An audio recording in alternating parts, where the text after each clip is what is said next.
Aí, pessoal, ó. Pariu ainda não, mas aí, ó. Olha o aparelho mamário arrastando no chão. Olha aí. Agora ela já tá tendo suas contrações. Ela... 2 dias, vocês não fiquem assustados não, que isso acontece, viu? Era pra ter parido e não pariu. Tá com 2 dias aqui.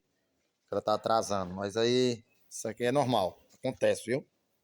E às vezes quando é o criador a primeira vez, aí não vê que ela não tá parindo, não se apresse não, viu? E ó. Só que de hoje ela não passa não. Ó, o aparelho mamário arrastando no chão aí, ó.